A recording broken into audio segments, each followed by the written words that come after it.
m'appelle Peg, j'ai 8 ans. Ma question est pourquoi les femmes ne prient pas dans l'hôtel? Pourquoi est-ce que les femmes ne prient pas dans l'hôtel là-bas? Oui. Ok, merci beaucoup pour la question. Voilà ce qu'a dit notre jeune frère, notre fils Peg. Il pose la question de savoir pourquoi est-ce que les femmes ne prient pas dans l'hôtel là-bas? Pourquoi elles ne vont pas dans le Saint des Saints? C'est simple. Les femmes, si elles ne vont pas dans le Saint des Saints là-bas pour prier ou pour bien conduire le culte, ça ne veut pas dire que Dieu les déteste, que le Saint-Esprit les déteste. Tu as compris? Mais c'est tout simplement parce que voilà les ordres qui ont été donnés à Papa Oshofa. Seuls les hommes iront là-bas. Seuls les hommes peuvent aller là-bas parce que il y a ce qu'on appelle les impuretés des femmes, les menstrues. Ce n'est pas de la souillure. Hein. Dieu les a créées comme ça. Dieu les a créées et il y a des moments où elles font leur menstrue. Il y a des moments où elles sont. Mais il se pourrait qu'en allant là-bas, il se pourrait qu'en allant dans le Saint des Saints, que leurs menstrues viennent à l'improviste. Elles seront obligées de fuir de là-bas et de laisser l'hôtel.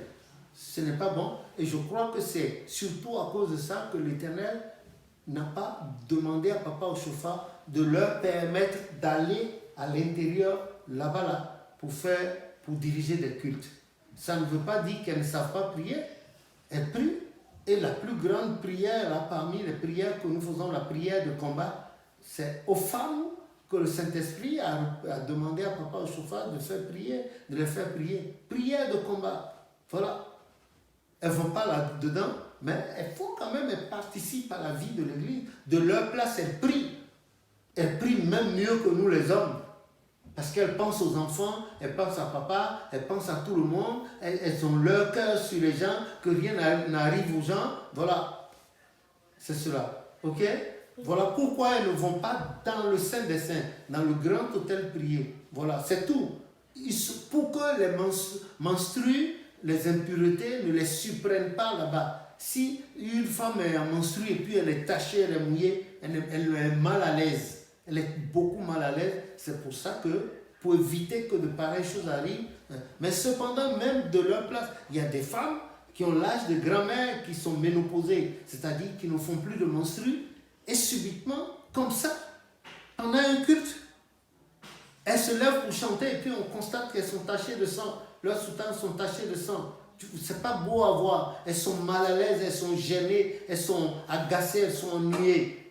Donc pour leur éviter cet état-là, certainement que c'est pour ça que le Saint-Esprit a dit à Papa Oshofa qu'elle n'aille pas dans le Saint des Saints pour faire la prière. Parce que Dieu est pur. Il faut l'adorer dans la pureté, dans la sainteté et dans l'humilité. Voilà ta question. Tu as compris maintenant? Oui. Voilà. Tu veux compléter encore? Non, ça va. Bon, merci. Ok. Ok? Bon, allez, à tantôt. Merci beaucoup. Je m'appelle Toi, j'ai 6 ans.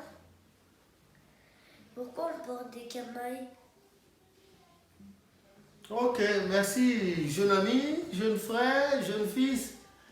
Notre cher ami Toi pose la question de savoir pourquoi on porte des camailles. Voilà ce qu'on appelle camaille. Voilà.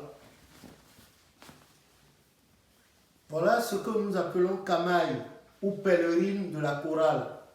Camaille ou pèlerine.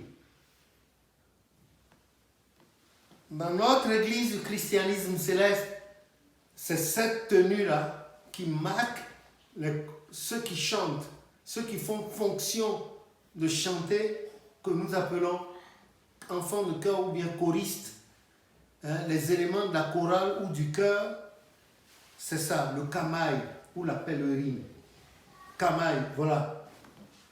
Le camail, nous, déjà dans les années 50, nous étions les premiers choristes de la première chorale historique de l'Église, initiée en 1950 par Papa et Maman Yansounou.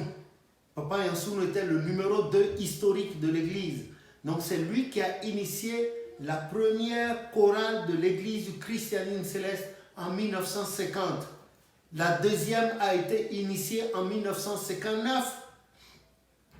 La première, c'était dans la première paroisse historique de notre église du diocèse de Trècheville, à Abidjan. Et la deuxième, quand il est rentré en 58 après le rapatriement, lui et ses enfants ont initié la deuxième au siège suprême de notre église, à Porto Novo, pas d'Aho, mais ils appellent ça. Hein. Nous avons été également là, les premiers éléments de cette chorale. Mais depuis la première chorale jusqu'en 59, l'initiation de la deuxième chorale, il n'y avait pas d'uniforme. Et même dans la doctrine, il y a la photo de la première chorale de notre église qui est là, que je vais vous montrer tout à l'heure. Dans la doctrine de l'église, vous allez voir la première photo de la première chorale. En ce moment, il n'y avait pas de camaï, il n'y avait pas d'uniforme, il n'y avait que la soutane simple. La différence dans le temple est que ce groupuscule-là se mettait quelque part dans le temple pour chanter. Voilà. Et en 59, la première chorale, sinon la deuxième de l'histoire, a été initiée à la paroisse mère, le siège suprême de notre église à Porto Novo, toujours par Papa Yansounou, le prophète Oshofa, Maman Yansounou et nos frères, mes frères aînés, et nous là, étant déjà membres de la toute première chorale historique de l'église, allez, nous avons continué, et c'est après cela qu'en 60, Papa Oshofa a envoyé au Nigeria, à Makoko, à Lagos, il a envoyé Papa Aloko Isaac, mes frères Georges Yansounou, Alfred Yansounou, Horatus Dododi Dihiel Yansounou et Jean Yansounou, Alfred Yansounou. Ce sont eux qui sont allés se joindre là-bas à Makoko, à Papa Bada, Papa Adjane Koko, Papa Ouage, et ils ont formé la première chorale du Nigeria. Et c'est comme cela que depuis ce temps à nos jours, nous avons eu la première, cela s'est essaimé et ça s'est répandu et partout on parle de chorale. Voilà ici, sur votre gauche, vous avez la photo de la première chorale historique. Voilà, la photo de la première chorale historique de l'église du christianisme céleste. Hein?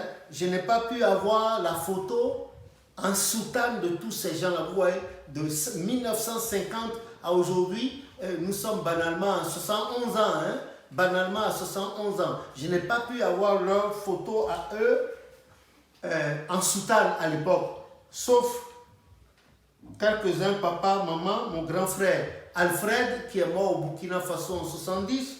C'est lui qui a été le premier maître de chœur dans l'histoire de notre église qui a revêtu la tenue des maîtres de chœur bleu, blanc là. Bleu, blanc. Ce n'est pas bleu, jaune comme on voit. Non, non, non, non. C'est bleu, blanc. Et c'est le prophète lui-même qui l'a revêtu de cette tunique publiquement à la paroisse mère à l'époque, c'est-à-dire le siège suprême de l'église. Donc voilà. Et puis plus tard, quand le Kamaï est venu, me voici là, j'étais en Kamaï, et puis tous ceux-là, là, ils sont tous morts aujourd'hui, et il ne reste que moi seul par la grâce de Jésus, le seul survivant de cette première chorale historique de l'église du christianisme céleste. Et maintenant, sur votre droite, vous avez la première chorale de février 1959, que quand Papa Yansounou est rentré de la Côte d'Ivoire en 1958, avec sa maison, voilà la chorale qu'ils ont montée à la paroisse mère, au siège suprême de l'église du christianisme céleste à Porto Novo. Voilà la photo, vous allez voir, les deux sont là. Vous avez Papa Yansounou qui est quelque part là, je ne sais plus, là. Il est là, devant, il a Papa Oshofa, le maître de chœur, le seul d'ailleurs à l'époque, vous voyez, voilà cette chorale-là. Voilà la deuxième chorale historique de l'église du christianisme céleste, initiée en février 1959 à Porto Novo, au siège suprême de l'église, par Papa Yansou, ses enfants, le prophète Oshofa, etc., etc. Et après, il y a eu la première du Nigeria également à Makoko. Que le nom de l'Éternel soit béni. Mais de 1950 à 61, il n'y avait pas de Kama.